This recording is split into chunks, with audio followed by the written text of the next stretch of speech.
Ya, salam. Apa kabar? Puji Tuhan, kita mulai memasuki bagian terakhir dari ucapan bahagia. Itu sebabnya dikatakan di sana bahagia dari Tuhan bagian yang ketiga. Ini adalah bagian terakhir dari ucapan-ucapan bahagia, 4 ayat. Dimulai dari ayatnya yang ke-9, 10, 11, dan 12. Baik, saya undang kita untuk bangkit berdiri. Kita akan membacanya bersama-sama dari ayatnya yang ke-9, 10, 11, dan 12. Sudah dapat semua? Sudah ya? Matius 5 ayat 9, 10, 11, dan 12. Baik, ayat 9, 3, 2, 1. Berbahagialah orang yang membawa damai, karena mereka akan disebut anak-anak Allah. Berbahagialah orang yang dianiaya karena kebenaran, karena merekalah yang punya kerajaan surga. Berbahagialah kamu jika karena aku orang mencela dan menganiaya kamu, serta menunjukkan segala fitnah kepadamu. Bersukacitalah dan bergembiralah karena upahmu besar di surga. Sebab demikian juga telah dianiaya nabi-nabi yang sebelum kamu. Puji Tuhan, silakan duduk. Jadi saya menggunakan Alkitab LAI terjemahan versi yang kedua. Jadi ada kata yang sedikit berbeda tapi tidak mengubah arti dan maknanya. Nah, kemarin sudah dikatakan bahwa berbahagia yang terakhir di ayat 8, berbahagialah orang yang suci hatinya karena mereka akan melihat Allah. Kemudian kita masuk kepada bagian terakhir. Bagian terakhir ini adalah bagian yang sangat penting sekali. Bagi saya 4 pasal ke bawah ini betul-betul merupakan bagian yang penting.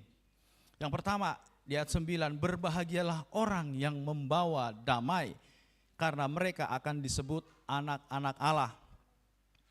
Nah, kalau kita perhatikan di sana dikatakan siapa yang diberkati. Kalau saya pakai lebih suka pakai bahasa diberkati, karena di sana makarios dalam bahasa Yunani itu artinya adalah diberkati, bisa juga bahagia. Tetapi saya mengambilnya diberkati. Kalau bahagia kayaknya berbahagia seperti kurang ada maknanya yang agak kurang. Tetapi kalau dalam bahasa aslinya dikatakan di sana diberkatilah. Dalam beberapa terjemahan Alkitab yang dipakai itu menggunakan kata diberkatilah, tidak menggunakan kata berbahagia, tetapi lebih dipakai diberkatilah. Itu bahasa Yunaninya adalah makarios. Nah, jadi saya pakai kata siapa yang diberkati atau siapa yang berbahagia. Yang pertama yang berbahagia kalau di ayat 9 itu dikatakan pembuat damai, karena dalam bahasa Yunaninya eirenopoioi, itu dalam bahasa Yunaninya pembuat damai atau peacemaker atau pembawa damai itu sama. Tetapi bahasa aslinya adalah eirenopoioi, itu bahasa aslinya. Jadi yang diberkati di sini adalah mereka yang mengusahakan perdamaian. Jadi kata ini merupakan aktif dan proaktif. Jadi bukan sekedar membawa damai, sudah ada damai terus kemudian dia berada di tengah-tengah kekacauan, kemudian dia bisa membuat orang lain menjadi berdamai. Iya juga, benar juga. Tetapi yang dimaksud di sini adalah ada suatu tindakan aktif. Jadi dia bertindak, ada suatu tindakan untuk menciptakan perdamaian atau inisiatif mendamaikan pihak-pihak yang berselisih. Ini yang dikatakan yang makna tadi eirenopoioi, bahwa siapa yang diberkati atau siapa yang berbahagia adalah orang-orang pembuat damai. Mereka pertama aktif dan proaktif. Kenapa bisa diberkati gitu? Kenapa bisa diberkati? Pertama dia aktif dan proaktif. Kemudian bagian yang kedua, kenapa dia bisa diberkati? Karena meneladani karakter Allah. Ini yang menjadikan seseorang itu utuh. Jadi kata damai di sini yang hanya dipakai di dalam kitab Matius ini, tidak dipakai di tempat yang lain kata damai yang seperti ini. Makanya dikatakan bahwa ini merupakan karakter Allah yang menjadikan seseorang utuh. Ayat referensinya kita bisa buka di dalam Roma 12 ayat 18. Roma 12 ayat 18. Saya bacakan buat kita. Sedapat-dapatnya kalau hal itu bergantung padamu, hiduplah dalam perdamaian dengan semua orang. Jadi ketika dikatakan berbahagialah orang yang membawa damai, berarti perdamaian itu kalau dibilang di sini sedapat-dapatnya, artinya apa? Ya kamu yang menentukan perdamaian di daerah tersebut. Sedapat-dapatnya kalau perdamaian itu bergantung kepadamu, maka hiduplah dalam damai dengan semua orang. Kita tahu sendiri kalau dalam bahasa aslinya, bahasa Ibrani, damai itu adalah shalom. Shalom, damai sejahtera. Nah, shalom Tuhan itulah yang dibawa. Kemudian ketika kita berada di tengah-tengah situasi, kondisi dan apapun itu, kita tahu sama-sama. Memang tidak mudah untuk menjadi orang yang membawa damai ini, tidak mudah saudara. Tidak mudah untuk menjadi orang yang membawa damai. Oleh sebab itu, ini merupakan karakter Allah yang perlu diteladani. Sehingga kita menjadi utuh di sana. Dan perdamaian itu kalau memang itu bergantung sama kita, hiduplah dalam damai. Saya tahu masing-masing dari kita pernah mengalami yang namanya berselisih paham dengan orang lain, keluarga atau siapapun. Tetapi kalau perdamaian itu memang betul-betul bergantung kepada kita, maka kita lah yang harus menciptakan perdamaian itu dengan orang lain. Ya minimal kalau ada masalah, saya minta maaf ya, saya sudah melakukan A, B, C, dan D. Bisakah kita berdamai atau bisakah kita kembali lagi baikan? Kita berinisiatif, proaktif, aktif dan proaktif. Sekali lagi, pembawa damai ini bukan sekedar dibawa-bawa kayak bawa obor begitu, tidak. Tetapi dia terus mengusahakan yang namanya perdamaian itu, tidak berhenti untuk membawa damai atau menciptakan atau pembuat damai di sana. Kemudian bagian yang ketiga, karena ini termasuk di dalam 9 buah roh. Kita tahu sama-sama apa 9 buah roh? Kasih, sukacita, damai sejahtera. Itu masuk di dalam di sana. Makanya dikatakan kenapa bisa orang yang membawa damai itu diberkati? Karena apa? Ini termasuk di dalam 9 buah roh. Jadi damai ini bukan hal yang ecek-ecek, tetapi merupakan sesuatu yang penting sekali. Kemudian yang keempat yang saya catat di sini adalah bahwa Shalom atau damai sejahtera itu sebenarnya berakar pada kebenaran dan keadilan. Jadi orang yang membawa damai itu selalu pasti dia benar, kemudian dia adil. Dia tidak berat sebelah. Kalau pembawa damai itu kalau mau mendamaikan suatu keadaan, suatu kelompok, kita tahu sama-sama di Indonesia pernah berselisih kelompok ini, terus kemudian ada deklarasi Malino seperti begitu ya kalau tidak salah. Nah di situ ada orang yang mendamaikan kelompok-kelompok yang bertikai ini. Nah di sana itulah gambaran bagaimana berakar pada kebenaran dan keadilan, harus bertindak adil dia. Karena kalau berat sebelah nanti bisa-bisa kelompok yang satu akan bangkit kembali emosinya, marah kembali. Itu sebabnya di sini orang yang membawa damai itu dia berakar pada kebenaran dan keadilan. Sekali lagi, orang yang membawa damai itu berakar pada kebenaran dan keadilan. Kemudian yang saya catat di sini, kenapa dia diberkati? Yang bagian kelima adalah karena dia berani dan siap berkorban. Sekali lagi, orang yang membawa damai itu harus berani dan siap berkorban. Saudara, ada respon dari orang-orang yang ketika ingin didamaikan itu pasti ada respon negatifnya. Dan itu memang beresiko. Orang yang membawa damai itu memiliki resiko juga. Ditolak atau paling tidak mungkin dibilang, kenapa kau campuri urusan saya atau ini dan lain sebagainya. Tetapi ini merupakan bentuk suatu sikap yang berani. Dia ready, siap untuk berkorban. Karena hal ini memang sekali lagi orang yang membawa damai atau orang yang terus memperdamaikan orang lain, kelompok-kelompok tertentu itu enggak populer. Orang-orang seperti ini enggak populer, saudara, enggak terkenal. Terus kemudian mendamaikan itu juga menyakitkan, kadang-kadang menyakitkan. Mau kasih damai orang lain malah kita dapat cacian, makian. Padahal maksud kita baik gitu, supaya situasi kondisinya bisa kondusif. Tetapi orang menyalahartikan. Terus kemudian beresiko, yaitu tadi beresiko untuk ditolak. Itulah mengapa orang yang membawa damai ini diberkati. Kemudian yang keenam, yang saya catat di sini ada di dalam kitab Yakobus. Coba kita buka Yakobus 3. Yakobus 3.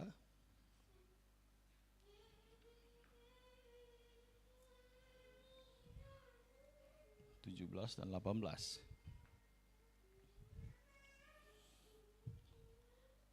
Tetapi hikmat yang dari atas adalah pertama-tama murni, selanjutnya pendamai, peramah, penurut, penuh belas kasihan, dan buah-buah yang baik, tidak memihak dan tidak munafik, dan buah yang terdiri dari kebenaran ditaburkan dalam damai untuk mereka yang mengadakan damai. Jadi saya mencatat di sini, orang yang pendamai itu atau orang yang membawa damai itu mendapatkan hikmat sebenarnya bukan dari dirinya sendiri, itu hikmat dari atas. Itu sebabnya dikatakan di sini, hikmat yang dari atas itu pertama-tama itu murni.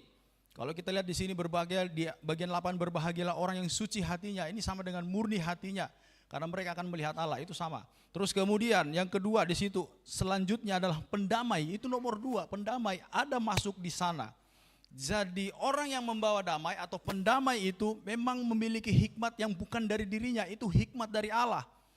Itu sebabnya dia diberkati. Kenapa bisa dia diberkati? Karena dia memiliki hikmat yang bukan dari dirinya, itu hikmat dari Allah.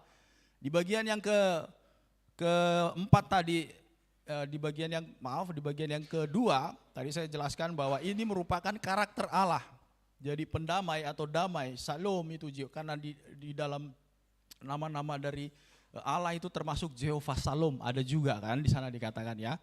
Nah, itu merupakan karakter Allah. Makanya dibilang damai di sana itu bukan dari hikmatnya dia, itu bukan, tetapi itu dari Allah gitu, dari atas, dari surga, dari tempat yang maha tinggi, di sana dikatakan. Di dalam Yakobus 3 ayat 17 tadi, ayat 18.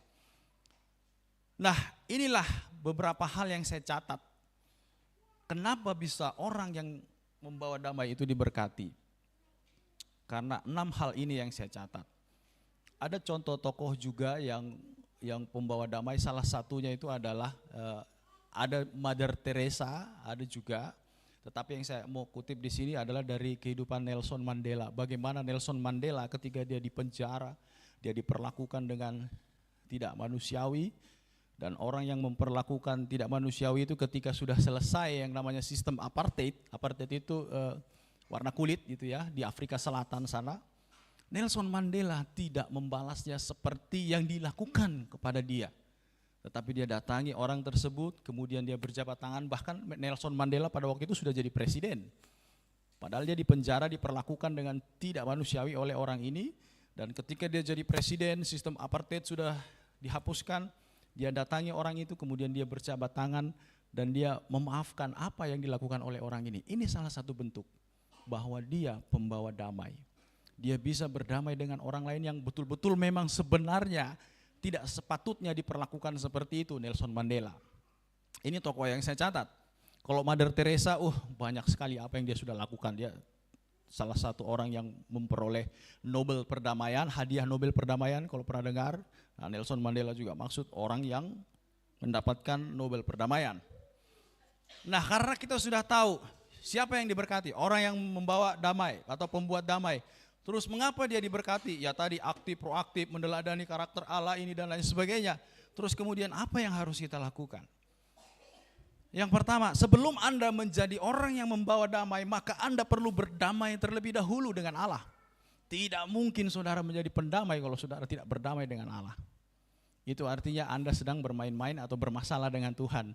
Kalau Anda mencoba membawa damai kepada orang lain, berarti Anda sedang membawa masalah dalam hidup Anda kepada orang lain.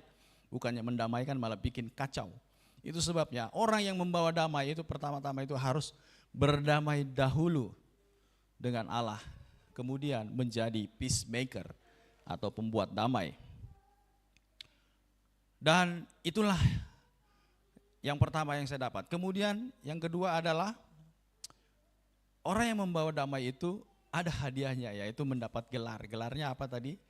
Anak-anak Allah. Nah, saudara, anak-anak Allah benar. Kalau kemarin khotbah Pak Rusmin di PD Jumat, anak-anak Allah. Tetapi ini anak-anak Allah ini di sini bukan malaikat, tetapi memang kita itu pribadi manusia yang sudah ditebus, kemudian diadopsi, istilahnya itu diadopsi oleh Allah sehingga kita menjadi anak-anak Allah. Kita mendapatkan gelar ini karena kita membawa damai. Kalau kita tidak membawa damai, maka gelar anak-anak Allah ini tidak disematkan kepada saudara. Bisa jadi saudara menjadi anak-anak yang lain. Saya tidak tahu anak-anak apa. Tetapi yang pasti ketika Anda membawa damai, maka Anda mendapatkan gelar, yaitu anak-anak Allah. Nah, kemudian kita masuk kepada bagian yang selanjutnya di dalam Matius 5 ayat yang ke-10. Berbahagialah orang yang dianiaya karena kebenaran, karena merekalah yang punya kerajaan sorga. Ini terjemahan versi 2 ya. Yang punya kerajaan sorga. Di sini dikatakan berbahagialah. Kalau saya katakan tadi, diberkatilah orang yang dianiaya karena kebenaran, karena merekalah yang punya kerajaan sorga. Nah, kenapa? Terus kita harus tahu juga siapa yang diberkati. Yang pertama yang di sini dicatat adalah orang yang dianiaya. Jadi dikatakan diberkati orang yang dianiaya. Kok bisa ya? Sudah dianiaya, seharusnya kan ya kalau dalam bahasa Indonesia enggak bahagia gitu ya. Kalau dikatakan sana berbahagialah orang dianiaya, masa sih sudah dianiaya masih bisa berbahagia gitu. Kok bisa ya orang dianiaya tapi masih bisa berbahagia gitu. Nah, di sini ada beberapa hal yang akan kita pelajari. Kemudian kalau lanjut di ayat 11, 12, siapa saja yang diberkati di sana? Itu ada ayat 11 juga dikatakan berbahagialah kamu. Yang kedua adalah orang-orang yang dicela. Terus kemudian yang ketiga, siapa lagi yang diberkati? Orang-orang yang difitnah. Kenapa bisa mereka diberkati? Terus gara-gara apa sih mereka diberkati? Mereka diberkati karena kebenaran, dianiaya karena kebenaran, dianiaya Kristus. Tidak ada hal lain. Kalau misalnya dianiaya karena dia berbuat mencuri atau segala macam, itu tidak masuk, tidak dapat berkat ini, tidak bisa berbahagia, malah masuk penjara, saudara. Tetapi kalau orang yang dianiaya, dicela, difitnah karena kebenaran dan karena Kristus, maka dikatakan di sana dia diberkati atau dia berbahagialah. Berbahagialah kamu kalau kamu misalnya dianiaya, dicela, difitnah. Dianiaya karena apa? Karena kebenaran.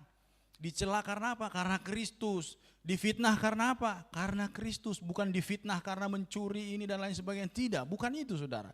Tetapi perkara kebenaran dan karena Kristus di sana. Maka dikatakan kita patut berbahagia. Siapa yang diberkati? Kita patut mendapatkan berkat yang sudah Tuhan sediakan karena kebenaran dan karena Kristus. Kalau kita perhatikan di ayat 10, 11, 12 ini, ada 3 kali ucapan diberkati dan bahagia untuk perkara. Sebenarnya ini bahasa Inggrisnya persekusi, saudara. Jadi dianiaya itu persekusi sebenarnya, dipersekusi dia. Dalam bahasa Yunaninya ada, tapi saya tidak tuliskan. Tetapi yang dimaksud dari aniaya, terus kemudian dicela, kemudian aniaya lagi di sini, terus kemudian difitnah, itu sama saja dengan persekusi. Kita tahu sama-sama orang Kristen banyak sekali yang mengalami yang namanya persekusi. Tetapi ayat ini mengatakan kepada kita, berbahagialah, diberkatilah kalau kamu misalnya dianiaya, dicela, difitnah. Kok bisa ya? Ini 3 kali dikatakan kata bahagia ini untuk hal persekusi. Kalau yang di atas itu sebelum-sebelumnya hanya 1 kali, berbahagialah orang yang miskin, berbahagialah ini, berbahagialah ini. Tetapi untuk 3 hal ini termasuk persekusi. Kalau dirangkum 1 itu adalah persekusi. Untuk perkara persekusi ini diberkatinya berbahagianya 3 kali lipat, saudara. Nah, kita akan pelajari kenapa bisa 3 kali lipat itu, 3 kali ucapan diberkati, bahagia kalau kamu ini, bahagia kalau kamu ini. Ada di sana, nanti kita akan pelajari. Yang pertama, kenapa bisa berbahagia gitu? Karena aniaya ini merupakan indikator. Aniaya atau persekusi yang Anda alami merupakan indikator bahwa Anda sedang beribadah dalam Kristus. Jadi kalau Anda beribadah dalam Kristus, aniaya itu bisa terjadi kapanpun, dimanapun. Saudara perlu tanamkan itu. 2 Timotius 3 ayat 12. 2 Timotius 3 ayat 12. Memang setiap orang yang mau hidup beribadah di dalam Kristus Yesus akan menderita aniaya. Saudara perhatikan. Ya. Setiap orang yang mau beribadah di dalam Kristus Yesus akan menderita aniaya. Saudara perlu tanamkan itu di dalam pikiran saudara. Jangan saudara pikir ikut Kristus itu enak-enak saja, teologi berkat ini dan lain sebagainya. Be prepare, saudara siapkan dirimu untuk perkara ini. Jadi aniaya itu indikator bahwa Anda sedang beribadah dalam Kristus. Kita tidak pernah tahu kapan persekusi itu datang terhadap kita, tetapi kita perlu menanamkan ini dalam pikiran kita. Orang yang beribadah dalam Kristus akan mengalami aniaya. Saudara beri dirimu untuk bersiap-siap untuk perkara ini. Bukan saya menakut-nakuti saudara, tidak. Tetapi ini memang kenyataan dan inilah yang dikatakan firman Tuhan. Yang dicatat di sini, bukan saya yang bilang gitu ya. Tapi firman Tuhan yang katakan. Terus kemudian, aniaya itu ada kehendak Allah. Ada juga kehendak sendiri di sana gitu ya. Ada karena kehendak sendiri akhirnya dianiaya dia ya karena mencuri itu tadi. Tetapi ini ada kehendak Allah yang terlibat di dalam proses persekusi itu, ada kehendak Allah di sana. 1 Petrus 4 ayat 19. Ini ayat referensinya supaya kita tahu. 1 Petrus 4 ayat 19. Karena itu baiklah juga mereka yang harus menderita karena kehendak Allah, menyerahkan jiwanya dengan selalu berbuat baik kepada pencipta yang setia. Jadi karena itu baiklah juga mereka yang harus menderita karena kehendak Allah. Jadi ada penderitaan atau ada aniaya itu karena kehendak Allah memang. Ada aniaya atau penderitaan itu karena kehendak Allah. Ada juga bukan kehendak Allah. Kita sendiri yang cari-cari itu. Tetapi yang dikatakan di sini adalah yang dikehendaki oleh Allah. Jadi ada kehendak Allah di sana ketika aniaya terjadi secara khusus untuk masalah kebenaran loh ya, bukan hal yang lain. Masalah kebenaran dan masalah Kristus atau iman kita. Di sana ada kehendak Allah. Bukan kehendak diri kita sendiri. Ketika kita PI barangkali kemudian tiba-tiba yang di PI-kan itu marah ini dan lain sebagainya. Nah, ada kehendak Allah di sana. Dan kita perlu ingat hal itu, bahwa aniaya juga indikator bahwa kita sedang beribadah dalam Kristus menurut 2 Timotius 3 ayat 12. Lah kemudian ada upah dan kepemilikan bagi yang dipersekusi. Kalau di ayat sini ada gitu ya, udah jelas gitu. Ada upahnya di sana. Tapi saya akan mengambil referensi dari dalam Wahyu 6 ayat 9. Supaya mempertegas mengenai ayat persekusi ini. Wahyu 6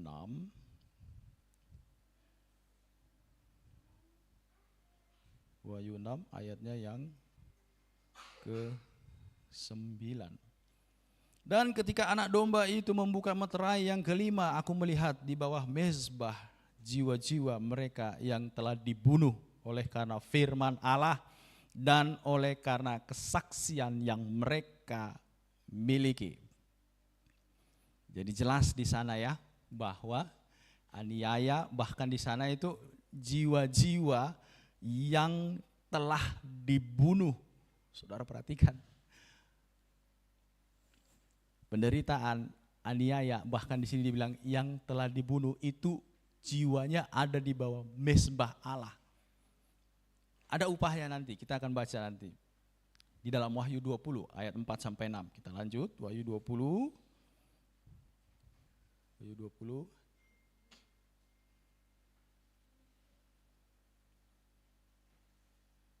Ayat 4.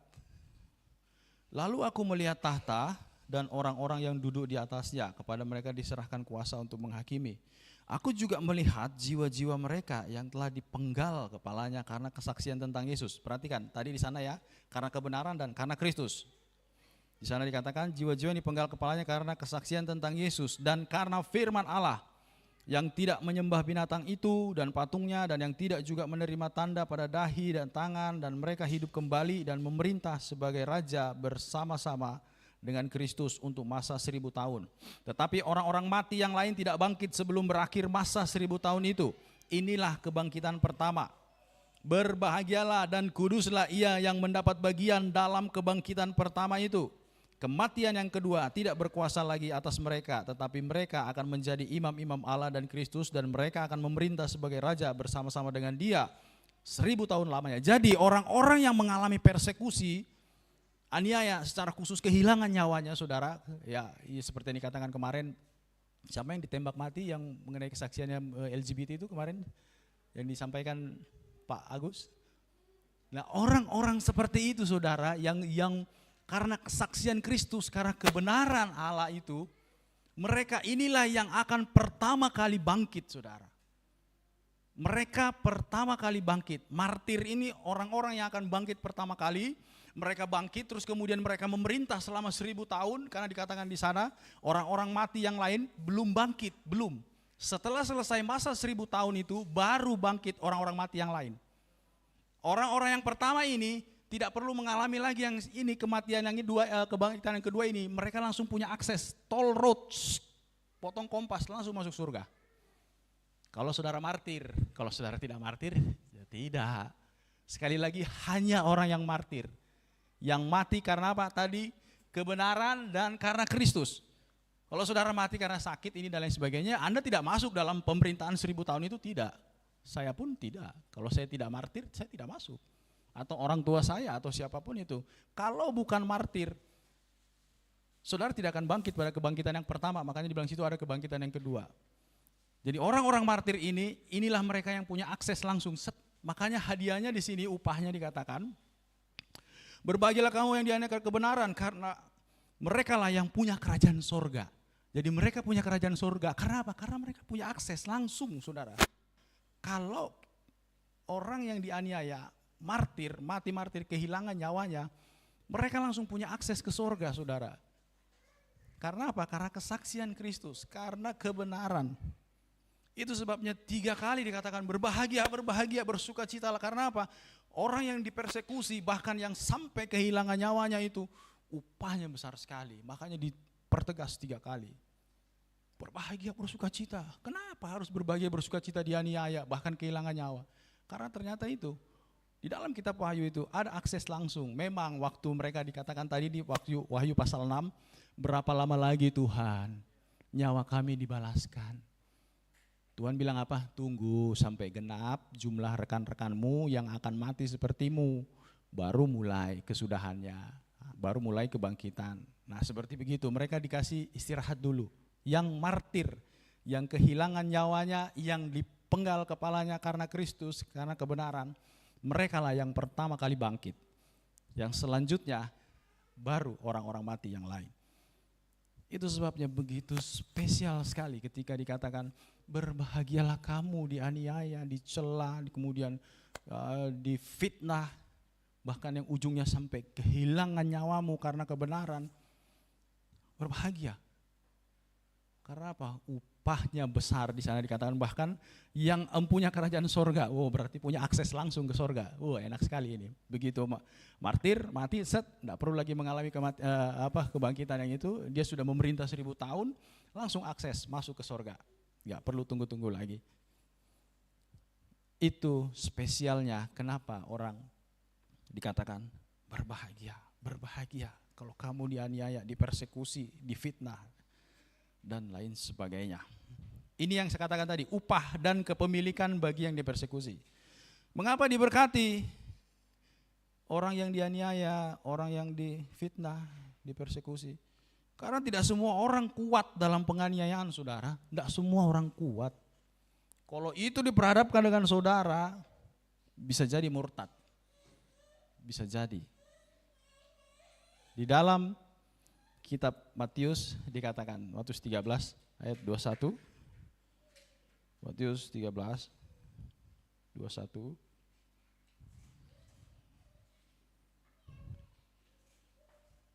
Tetapi ia tidak berakar dan tahan sebentar saja apabila datang penindasan atau penganiayaan, karena firman itu orang itu pun segera murtad. Ini gambaran benih itu ya, benih yang ditabur. Jadi ada orang-orang ketika diberhadapkan dengan aniaya, persekusi, murtad.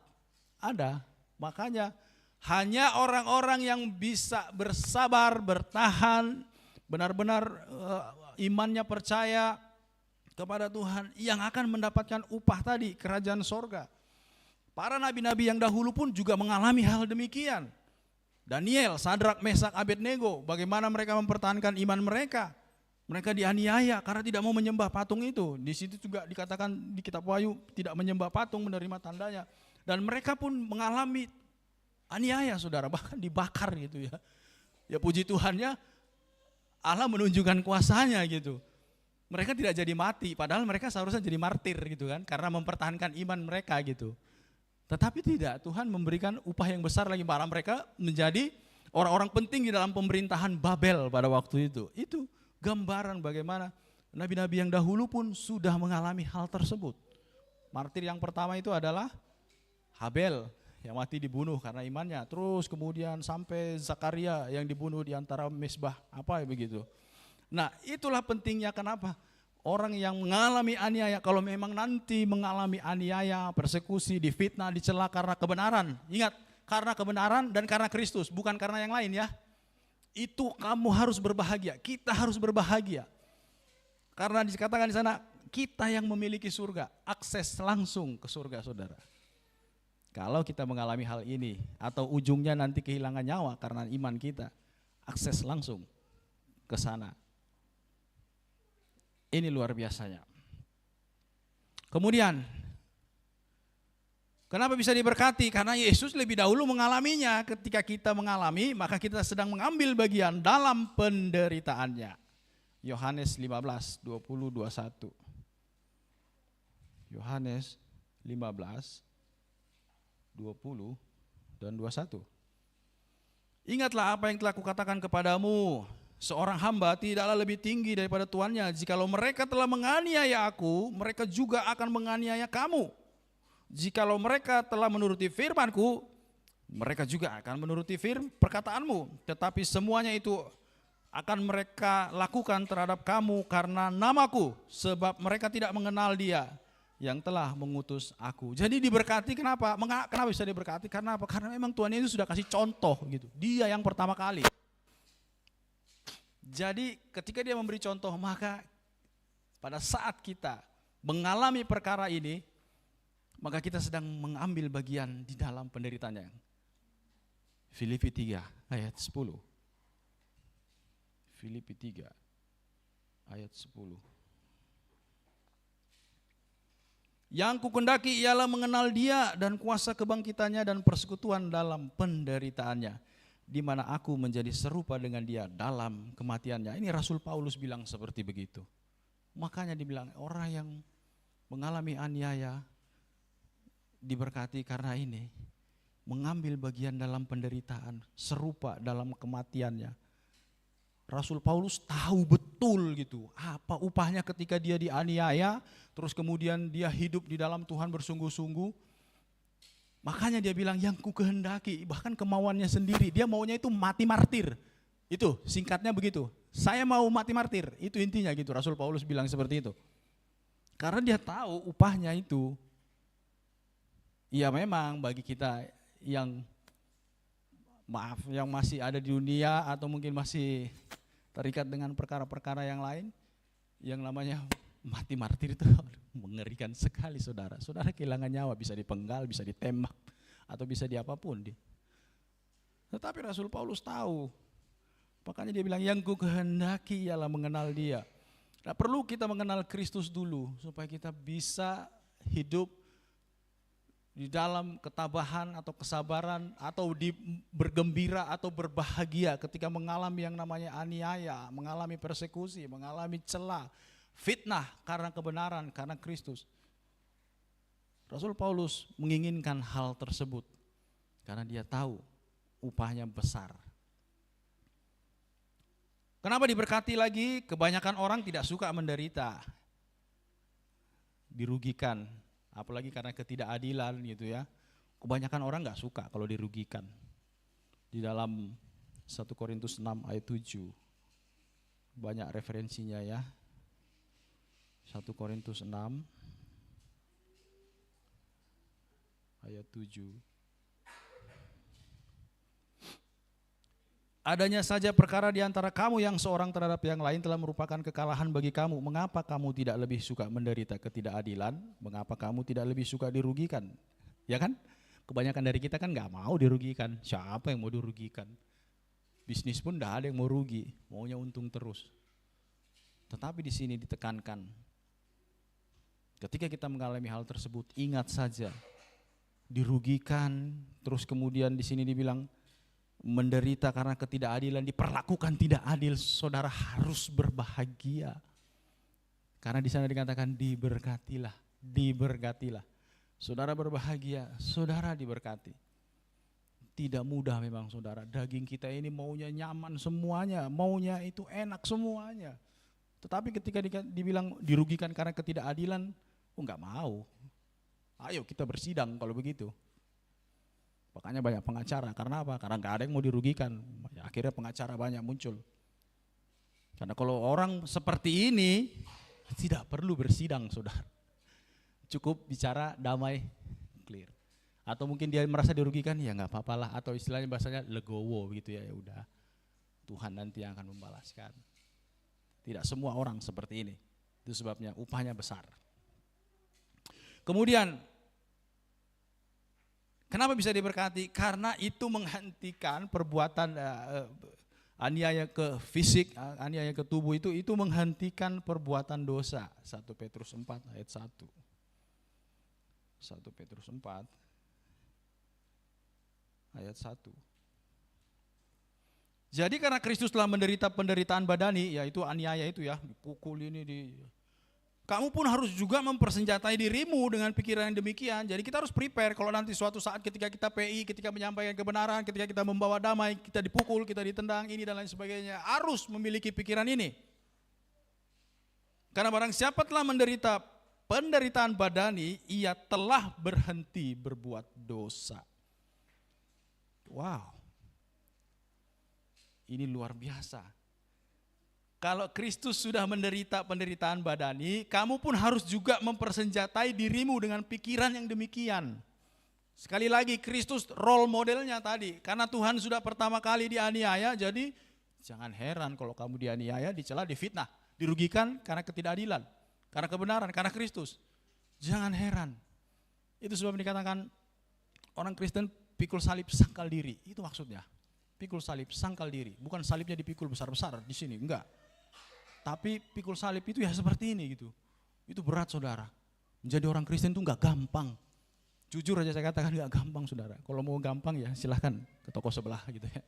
Tetapi menjadi orang Kristen itu enggak mudah saudara. Ketat sekali itu proses-proses yang harus dilalui. Itu sebabnya saya mengutip di kitab Wahyu juga dikatakan barang siapa menang. Ada dikatakan sana barang siapa menang. Ya kalau saudara menang ada upahnya, tapi kalau saudara kalah, saudara akan hangus. Saya tidak tahu apa yang terjadi ketika kita kalah. Itu sebabnya harus mengikuti proses-proses yang ada. Tidak mudah, jalan ke sana itu sempit saudara. Jadi berusaha sekeras mungkin untuk bisa masuk ke jalan yang sempit itu, karena jalan yang lebar itu luas gitu. Banyak orang yang ke sana, yang ke sini ini yang sedikit. Makanya ketat sekali untuk masuk ke dalam kerajaan sorga. Jadi kita perlu mempersenjatai diri dengan pikiran yang demikian. Kayak kalau Kristus sudah mengalami ini, oh ya, saya harus siap, saya harus prepare. Ini perlu ditekankan di dalam setiap kehidupan kita. Nah, ada kesimpulan yang saya catat di sini, 2 kesimpulan saja. Yang pertama, orang yang hidup dengan nilai-nilai kerajaan Allah itu membawa damai dan tahan menderita. Itu kesimpulan yang pertama yang saya catat. Kemudian kesimpulan yang kedua, status anak Allah itu diberikan kepada kita dan full akses ke sorga. Jadi ketika kita sudah menjadi status anak Allah, maka kita diberi akses ke sana. Sekali lagi, saudara harus mempersenjatai pikiran saudara. Jadi kalau Tuhan sudah mengalaminya, maka kita pun bisa mengalaminya. Tidak tahu kapan, di mana. Hanya saja perlu kita mempersiapkan, mempersenjatai pikiran kita semua bahwa hal ini bukanlah hal yang perlu ditakuti atau harus dihindari, tidak. Kita hanya prepare saja. Itu perlu sekali, supaya apa? Supaya jangan menjadi orang yang tadi murtad. Ketika masuk penganiayaan, masuk ini, tidak tahan ya, hilang. Nah, seperti itu yang bisa saya bagikan malam hari ini. Kita berdoa. Terima kasih untuk kebenaran firman-Mu yang kami pelajari malam hari ini. Kami tahu membawa damai tidak mudah, mengalami penganiayaan, mengalami celaan, fitnahan, itu tidak mudah juga. Tetapi Engkau mengatakan di sana ada upah yang luar biasa. Terima kasih Engkau memberkati kami ketika kami mengalami perkara-perkara tersebut suatu saat nanti Tuhan. Engkau memberkati kami dan kami memperoleh akses untuk masuk ke dalam kerajaan sorga. Kami mau di dalam sepanjang kami ini, kami hidup benar sesuai dengan firman-Mu. Kami hidup di dalam ketaatan kepada Engkau. Kami hidup di dalam kesabaran, ketabahan untuk menderita oleh karena kebenaran dan oleh karena Kristus. Tolong kami, mampukan kami di dalam hidup kami ini, supaya melalui hidup kami Kristus dimuliakan. Kami mengucap syukur atas malam hari ini, biarlah kiranya Roh Kudus terus memberikan apa yang kurang yang hamba-Mu sampaikan Tuhan. Engkau yang akan terus menyampaikan kepada kami semua pengertian-pengertian dan pemahaman-pemahaman yang baru tentang kebenaran firman-Mu yang luar biasa. Terima kasih Roh Kudus, di dalam nama Yesus Kristus Tuhan kami telah berdoa mengucap syukur. Haleluya, sama-sama kita katakan.